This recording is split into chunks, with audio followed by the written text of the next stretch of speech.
So in every organization, there's one question that always comes up, and it could be at the early kind of launching stages of an organization. It could be when an organization is doing kind of a staff reevaluation or doing a retreat or doing some strategic planning. And here's the question: which is more important, systems or relationships? Which is more important, systems or relationships? Well, it's not really an easy question to answer. It's a tough one and a courageous one to ask, but the answer is actually really complicated. So let's take a look at systems and relationships, how they interact, and how they're scaled out across teams. First off, what are systems? Systems are visible pathways that enable movement. Usually viewed quantitatively, systems clarify the win, measure momentum, and promote growth. They are the processes and infrastructure that form an organization's backbone. I mean, these are things like, conversion tables and marketing pathways and customer adoption rates, things like that. Or if you're in a nonprofit, these are things like, measurements for connectivity. They're all the metrics. They're kind of the hard things. Anything that you can put on a spreadsheet or anything that you could draw on a napkin is a system. So the other side of that are relationships. Often spoken in terms of qualitative measurement, relationships represent the people side of any organization. They're the invisible connections that have the power to transform a workplace into a meaningful culture. So these are the things that are not spreadsheetable. They're just kind of the things that are almost in the atmosphere. They're invisible and they're connections. This is friendships, relationships, cultural history, things that you just cannot measure. You can't put down in a graph or on a piece of paper. So these things, they are kind of at odds with each other. One thing is very visible and very quantitative. The other is invisible and very qualitative. There are some assumptions to understanding how these two play together, and here we go. There's just 4 we want to throw out right up front. The first one, everyone is naturally a systems builder or a relationship cultivator. Now, some of us are really hard on one, some of us really skew hard toward the other, but everybody has a natural bent. It's important to know, though, that no one is totally one or the other. Everybody's at least a little bit relational or at least a little bit systems oriented. Healthy organizations, by and large, seek to develop both predispositions. So if you come in as a naturally systems-oriented person who loves processes, there's going to be a spot for you in this organization. Or if you tend to be a natural relationship builder, there's a spot for you too. Here's the last assumption.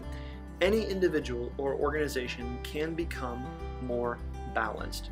And this is especially true of teams, which is where we're going to take a look at just now. So imagine if you can plot these things on an axis. You've got systems on the vertical and relationships on the horizontal.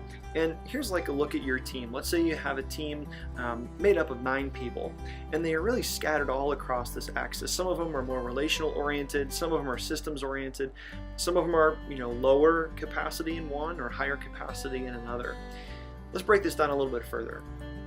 Take a look at it in terms of 4 quadrants. Some people are phenomenal at systems. They'd be in that top left quadrant. They just think like systems. These are your accountants, your process types.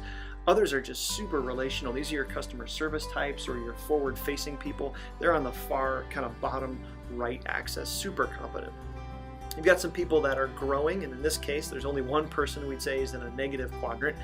Tends to be systems-oriented, not very relational-oriented, and they're just about to cross into that line. But most organizations and most teams don't look this way.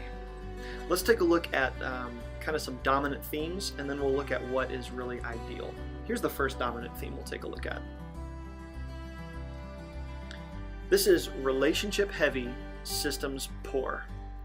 And so you can see they got a really strong cluster of people over in the relationships category. And there's 3 pluses and 3 minuses with each one of these. Let's take a look. There's an encouraging atmosphere. You could say there's positive vibes. The place just feels great. And so people feel really valued. There's a lot of these invisible connections that are happening.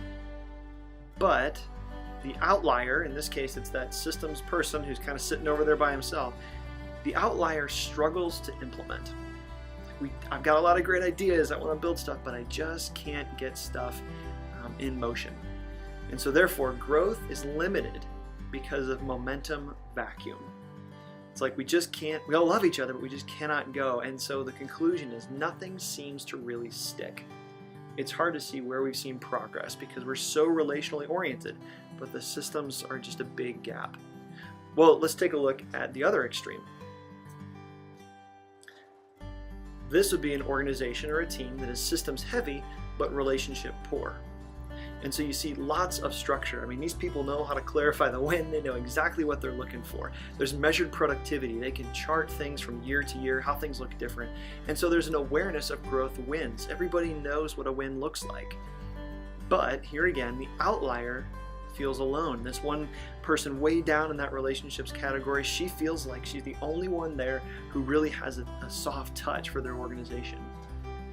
Also, there's a tendency to over-engineer but never actually launch, because systems people, like we know, tend to want to maximize productivity and streamline processes, so they're always maximizing things, but tendency to never actually really launch. And so what happens is burnout is much more likely in an atmosphere like this, because people just get exhausted. Here's the third theme.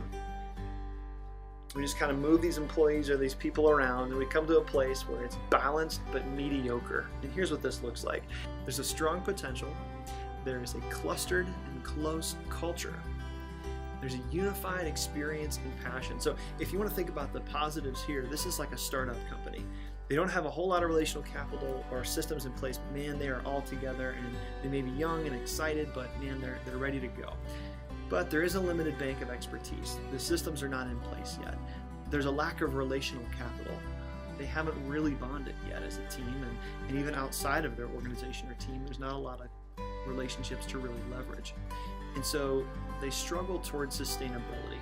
And so organizations or teams that are in this phase, the question is, how long can you really exist in this mediocre spot before either somebody leaves or you just kind of implode because you just can't handle it?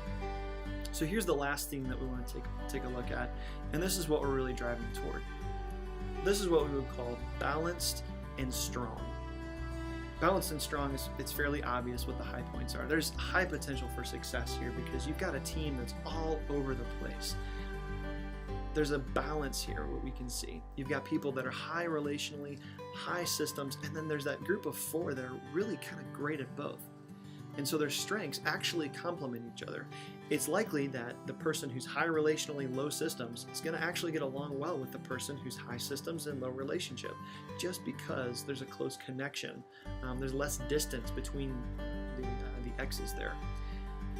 Visibly, the organization kind of has a feel to it. And the way that this works is if you have an organization or a team that are both high systems and high relationships, so take those four in the upper right corner, the organization has a feel because these people can articulate what a win is, but they also just have that relational capacity that any organization needs. And so there's a wider appeal to a customer base. People can relate to teams like this. This feels like something you want to be a part of. So the real only negative with this is turnover is slightly more likely with employees, just because they grow so well and they become such positive representations of their company or their organization that they want to go keep doing things, which really is not always a bad thing. So that's this introduction to this idea of systems and relationships. The key obviously is balance. So thanks so much for watching. I hope this has been helpful.